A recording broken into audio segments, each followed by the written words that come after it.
first up, guys, what are your first memories watching that back? Wow.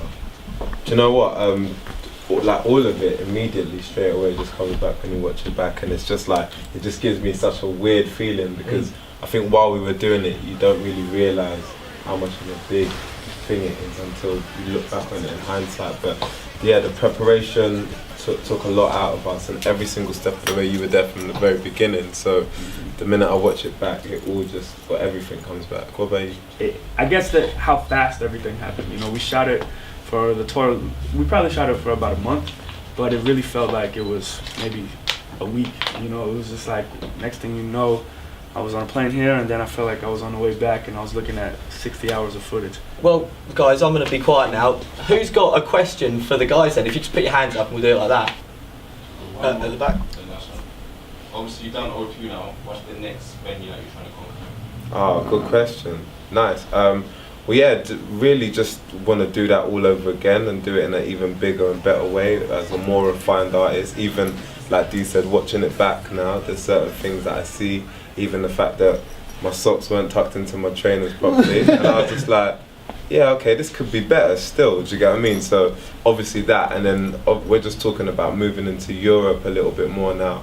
And obviously that's something for Link Up TV and Grime Daily and all of that to realise.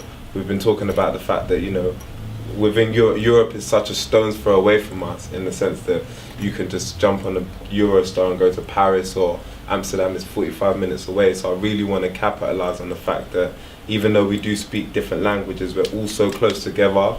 Like, America is kind of foreign to us in that sense of, like, there's a sort of European type of person, the way we dress, how conservative we are, the way we act. Do you know what I mean? So the next thing for me personally is, after I do this, we're going to go Australia, and then I want to start off with little venues and that, you know, but I want to start doing as many little venues within Europe as possible. She's going to learn how to speak 5 different languages. This is what, every time we go somewhere, even when we was in France, he's like, bruv, you need to learn how to speak French. We go to Russia, he's like, bro, man, you need to learn. I'm like, no, I'm not learning how to speak Russian, bro. Like, I'm not. You're not going to get me to do that. Anyone else? Yeah. From like the Discovery tour and coming up to the demonstration tour, you've got quite a few American artists. What was like the choice of Big Sean to go on the tour? Do you know what? I think it always adds a good dynamic to the show, and it shows kind of the difference between what they do and what we do, which I think is a very important thing. Obviously, you know, more importantly than anything else, like, I think he's an amazing artist, and he's one of my favourite rappers at the minute. I think he's a very fresh talent, you get what I mean? And I think he's great, and he's definitely going to add something to the show. And at the same time as well, just for us, like, I've always grown up my whole life seeing, like, Americans come over, not only rappers, but Americans come over and they dominate our charts, they dominate our live industry. It's almost like, because they're foreign, it's just, sorry, Jabari. But yeah, because they're foreign, it's like a special, I've never understood that. So I think it's cool. I think it's nice now that we can be in a position where, you know, J. Cole can come and open up, or Big Sean, because this is our country, man. Do you get what I mean? And even, what about if you're Rita Ora or Jessie J? I don't see why, you know, Solange or someone else couldn't come. This is our place, you know. You've opened up for them in their country. I've opened up for them in their country and every other country that I can possibly think of. So when we're at home, like, you know, let's make something that's an event. And I think with J. Cole it definitely was. And I think Big Sean at the minute is definitely one of those guys. And obviously a good friend too. So yeah, it just made sense. I have a question, sure. We're chilling.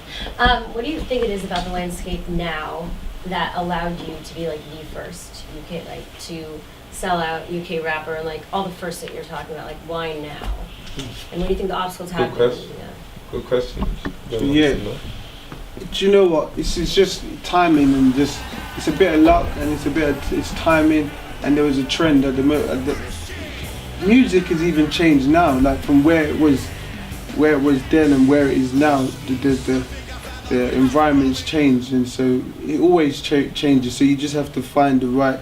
It's about the timing and a bit of luck, to be quite honest with you. That was like a year and a half of like a lot of success. Obviously, Ivan Novello's, he run Mobo's, Brits, had a platinum record, so the timing was right to do an arena tour.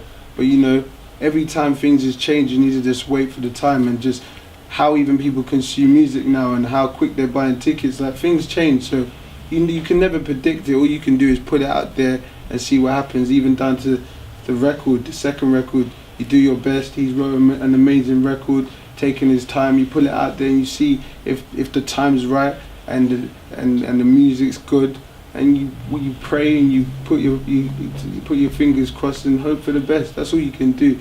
You can't ever predict it when no one's here saying that everything's going to be amazing all the time. But you just have to make sure that when you're doing something, and that's what we always do, is definitely whatever you guys see, or whatever whatever we give and whatever T does, is like he's put 110% in it. Over here. Like, since when you started rapping, like, how long did it take you to get the deal, and like, was there lots of knockbacks before you got them? Good question. So 12, like I was saying in the thing, 12 I started rapping. I saw the So Solid 21 Seconds video, and I saw Dizzy, and I heard about the Mercury thing. So I started rapping. The older I got, the more and more serious it became. Started using my friends' home studios, little setups and all that kind of stuff. Made Wifey Rhythm, and then that worked in a way, like in a certain way, within a kind of underground context. So then obviously people knew who I was, and I started doing shows, and then obviously I met this guy, and this guy structured everything properly and made me think about going beyond that. And from about 16 to the age of 19, 20, that's when I got the deal, 2009. And I've never told too many people this, but I always said to myself in my head, and I was gonna stick to it, I said, if I'm 21, and this was ages ago, like when I was 15, I said, if I'm 21 and I haven't got a record deal, I'm never ever gonna open my mouth and rap again. That was my promise, and I was gonna do it.